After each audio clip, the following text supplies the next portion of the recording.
कर्मण्यकर्म यः पश्येत् अकर्मणि च कर्म यः स बुद्धिमान् मनुष्येषु स युक्तः कृत्स्न कर्म कृत्।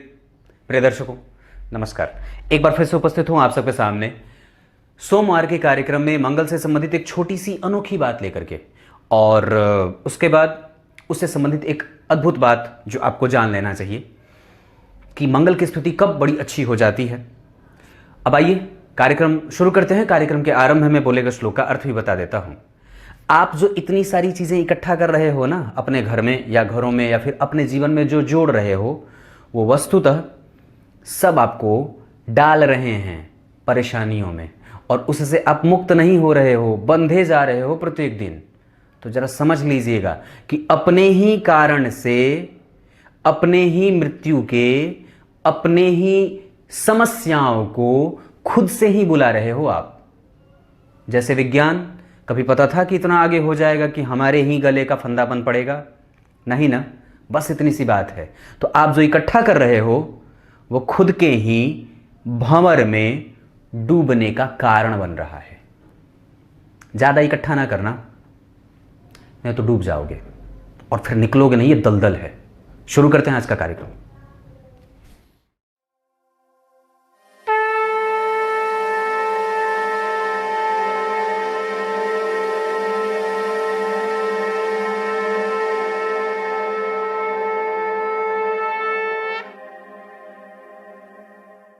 आइए अब आपको सीधे विषय पे लेके आता हूं। कहा जाता है, एक श्लोक है, श्लोक नहीं एक लाइन की बात है, दशमे अंगारको यस्य स जातक कुलदीपकः। मतलब दशम भाव में जिसकी भी कुंडली में मंगल बैठे हो, खाली बैठे हो, चाहे वो जैसे मैंने यहां पे इनको सबसे खराब स्थिति में नीच का बिठाया है, चाहे वो कर्क लग्न की ही कुंडली हो। आज के कार्यक्रम में बस इतनी सी बात है, बस खत्म बात। चाहे वो कर्क लग्न की कुंडली हो या तुला लग्न की या किसी भी लग्न की कुंडली हो, किसी भी लग्न की बात कर रहा हूं मैं, किसी भी लग्न की, अगर मंगल नीच के भी हो करके दशम स्थान से संबंध बनाते हो या देख लेते हो, जैसे तुला लग्न की कुंडली बनेगी तो यहां पे 4 नंबर लिखेगा, मंगल यहां नीच के हो रहे हैं, या कर्क लग्न की कुंडली बनेगी और लग्न में ही मंगल नीच के हो जाएं, तो भी वो जातक को ऐश्वर्यवान, शक्तिवान, पद पे प्रतिष्ठा से युक्त होकर के जीवन जीने वाला, मजबूती से अपनी इच्छा शक्ति के मुताबिक काम करने वाला, प्रतिष्ठा से युक्त रह के जीवन को जीने के साथ साथ व्यक्ति को पदस्थ अधिकारी बनाने की क्षमता रखने वाला, और अपने कर्म को लेकर के कभी भी अकर्मण्यता का भाव न रखने वाला, मजबूती से अपनी बात को स्थिरता के साथ रखने वाला, बिना छल कपट से युक्त हुए अपने निर्णय के कारण समाज में जाना जाने वाला, और हमेशा ही स्थितियों को मजबूती से प्रकट करने के लिए जाना जाता है। कर्क लग्न की कुंडली बननी अगर और लग्न में ही मंगल नीच के हो जाएं, तो वहां पे भी जातक उतनी ही मजबूती से उपस्थित होता है समाज के सामने जितना दशम स्थान में मजबूती के साथ उपस्थित होते देखा जाता है।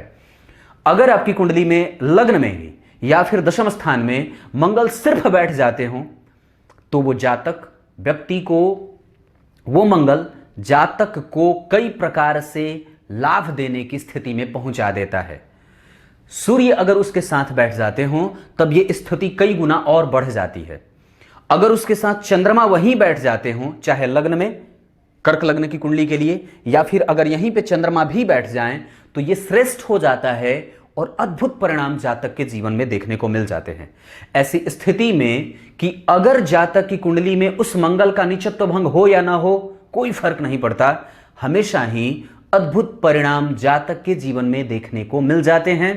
व्यक्ति को मास लेवल पे ऑडियंस मिल जाती है, उसका प्रभाव क्षेत्र बढ़ जाता है, राजनीति में जाने वाला, सैनिक सेवा में जाने वाला, पदस्थ अधिकारी बन करके देश की सेवा करने वाला, और आईएएस बन जाए, आईपीएस बन जाए, कई प्रकार के सैनिक से संबंधित और ऑफिसर लेवल की नौकरी में जाकर के अपने आप को सुशोभित करता है और अपने माता पिता और देश का नाम गौरव से ऊंचा करता है। ये बात मंगल के बारे में बड़ी अद्भुत है अगर ये मृतप्राय भी हो रहा हो फिर भी जातक को कहीं ना कहीं से कुछ ना कुछ ला करके दे ही देता है। खोल लो पिटारी, तेरे सामने पड़ी है, देख लीजिए जरा।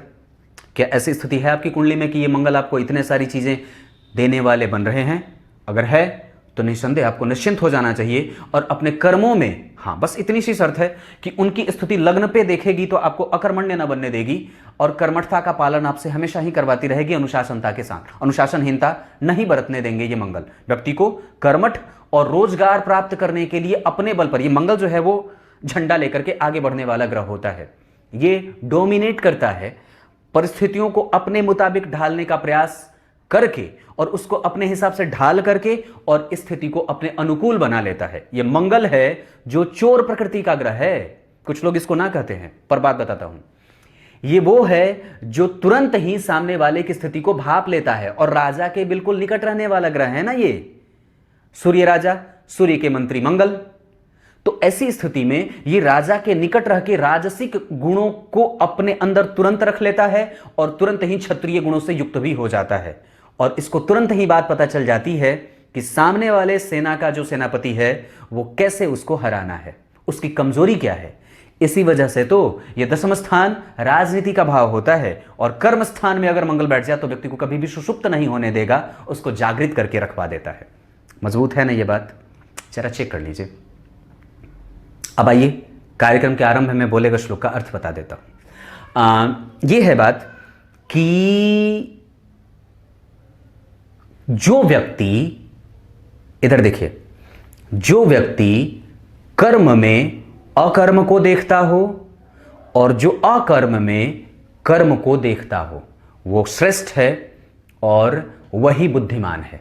अब इसका अर्थ आपको ऐसे अगर बताऊंगा तो शायद समझ में ना आए, इसको उदाहरण से समझाता हूं। धर्म और शास्त्र से युक्त जो कर्म हमारे मनुष्यत्व के बनाए गए हैं, जो हमें करने के लिए ही बने हैं, जिसको हमें करना ही है, अगर हम वो कर्म कर रहे हैं तो वास्तव में वही कर्म है। शास्त्र से युक्त ना हो करके जिसको हमारे शास्त्रों में मना किया गया है वो अकर्म है, वो निषिद्ध कर्म है, उसे ना करना। और यही अंतर जो जान ले वही श्रेष्ठ, वही बुद्धिमान और वही योगी है। आप जो कर्म कर रहे हो, मैंने इसलिए बात शुरू में कही थी, आप जो कर रहे हो क्या वो वास्तव में शास्त्र से युक्त है या नहीं है? फ्रीज लगा लिया, टीवी लगा लिया, कूलर लगा लिया, मशीन लगा लिया, पता नहीं क्या लगा लिया, क्या लगा लिया, घर में रामायण है ही नहीं, घर में जो है वो भगवत गीता है ही नहीं, पर रखी है और धूल चाट रहे हैं, उसको दीमक लगे हैं, तो ये नहीं है। एक बार भी भगवत गीता का कोई पाठ पढ़ा नहीं, रामायण पढ़ी नहीं, भगवत गीता और भगवत महापुराण पढ़ा नहीं, सब वो रखे पड़े हैं और बोलते हैं ये तो पुरानी पुराणपंथी की बातें हैं। ना ना, बिल्कुल नहीं। आप जो कर रहे हो वो अपने ही पैरों पे, अपने ही हाथों से कुल्हाड़ी मार रहे हो। पर अगर पढ़ लिया होता तो ये कुल्हाड़ी खुद के पैर पे ना चलती। सच्ची बात है और यही है भी। अब जरा विचार कर लेना कि क्या हो रहा है और कहां तक सही है। तब तक इजाजत दीजिए, कल एक बार फिर से उपस्थित होंगे आप सबके सामने। बहुत बहुत नमस्कार।